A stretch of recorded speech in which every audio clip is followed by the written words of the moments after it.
to today's video, and in today's video, I'll be doing a 2024 election prediction between Elizabeth Warren and Donald Trump. I'm going to start by labeling all of Warren's states. It's Washington, Oregon, Hawaii, D.C., Maryland, Delaware, New Jersey, Connecticut, Rhode Island, Massachusetts, Vermont, New York, Maine's first, and Illinois. Trump gets Utah, Idaho, Wyoming, Montana, North Dakota, South Dakota, Nebraska's at-large in 3rd District, Oklahoma, Louisiana, Arkansas, Missouri, Indiana, Kentucky, West Virginia, Tennessee, Mississippi, and Alabama. For Warren's likely states, Colorado, New Mexico, Virginia, Maine at large, New Hampshire, and Nebraska is second. Colorado, if she does well enough with the Hispanic Latino vote, she shifts the state enough to the left. I'm not quite certain how blue the suburbs are, but if they're not like super blue, shifts the suburbs to the left enough, or just shifts them even if they are super blue. Or Trump doesn't get the rural turnout needed, then she can win it. But these, other than the suburbs, maybe depending on how blue they are, they seem fairly unlikely.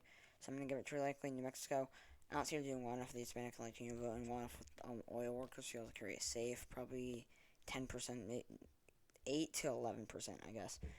Virginia, Trump's going to get a lot of rural turnout. She's going to do pretty well in the D.C. suburbs, though. New Hampshire, she's going to do pretty well in this whole New England area. She's probably going to have enough appeal to the white rural college-educated vote. Same thing in Maine at large, although it's pretty inelastic. I'll probably go to her right between like 7 and 11%. Nebraska second. She's going to do well enough in the suburbs. She'll have to carry it likely. For Trump's likely states, Kansas, South Carolina, Texas, Alaska, Nebraska's first, Iowa, Ohio, and Maine second. So this is probably, honestly, Texas is almost certainly going to be lean in 2024.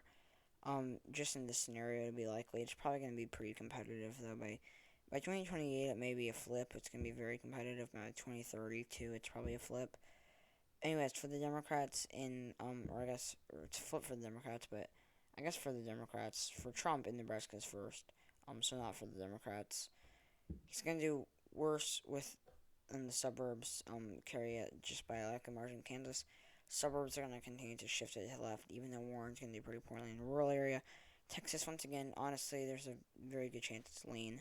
But we're going to see Trump do better, or get strong enough rural turnout. And I don't see Warren doing well enough for the Hispanic Latino vote, and the suburbs might shift it to the left, so it could be a high lean. But I see Warren doing poorly enough in rural Texas. In Iowa, Ohio, and Maine second. She doesn't have the appeal to a lot of those Obama to Trump voters. I don't think she has this populist appeal necessary, and she's not able to raise turnout enough in Ohio. In a lot of these bigger cities. In Alaska, it's going to continue to shift to the left. We're going to see more and more Native American turnout, which is going to favor the Democrats. I don't see Warren doing very well, though, with oil workers. South Carolina, Trump's going to get a lot of rural turnout, whereas Warren's not going to do great with the black vote. It'll probably go to him by 13 or 14%. For Warren's lean state, she gets Nevada, Minnesota, and that is it. Nevada, she's not gonna do poorly enough for the Hispanic and Latino vote. Probably carry it by slightly less, though. The state, Minnesota, she's gonna do well enough in Minneapolis, get enough turnout, and do well enough with the working class, but probably worse. For Trump's lean states, he gets Florida, North Carolina, and Wisconsin. So, in Florida, she's gonna do pretty poorly with the Hispanic Latino vote.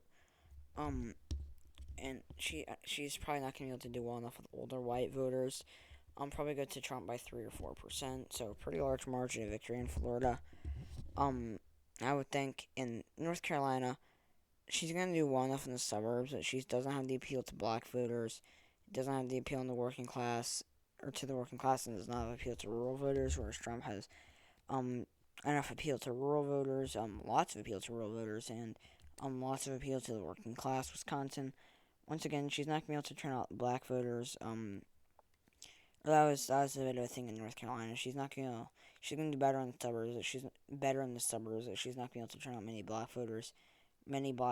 Wisconsin, very similar thing. She probably won't get very high black turnout. Whereas Trump's gonna do better with the working class and get pretty strong rural numbers. For her tilt states, she actually has none. Trump gets every remaining state till Arizona, Georgia, Pennsylvania, and Michigan. In Arizona, she's just going to do poorly enough in the Arizona suburbs, these traditionally conservative suburbs. That Trump is going to be able to carry by enough to be able to carry, or that Trump's going to do well enough. Obviously, probably carry. I think that he actually, or carry the suburbs as a whole. I think he actually carried the suburbs as a whole in 2020. But I guess carry it by more, do well enough in those suburbs. To be able to carry it. Georgia, he's gonna get a lot of rural turnout. And while she might do better in the suburbs, obviously they're diversifying. Right? I say obviously. Um, Not necessarily that like it's 100% obvious, but Atlanta suburbs are diversifying. I don't see Warren doing well enough with minority voters. I don't see her doing well enough with the black vote. Probably gonna go to Trump by 0.8 ish. Maybe even more. Michigan, Pennsylvania. Trump has enough appeal to the working class. Warren doesn't have the appeal to black voters to turn out enough. Black voters to be able to win her. These states against someone like Trump. So the thing is, although I could see in the entire Rust Belt, I could see Michigan, Pennsylvania, and Georgia flipping. Obviously, Georgia's not part of the Rust Belt. If she does well enough, or if she gets enough black turnout just from being anti-Trump, or just from Trump being on the ballot, but still, I'm going to give these states narrowly to Trump. So yeah, thank you guys so much for watching this video. If you enjoyed it, please leave a like below. Stay tuned for my next video tomorrow. Subscribe to my channel if you haven't already. Please comment your suggestions down below, and I'll see you all tomorrow. Bye!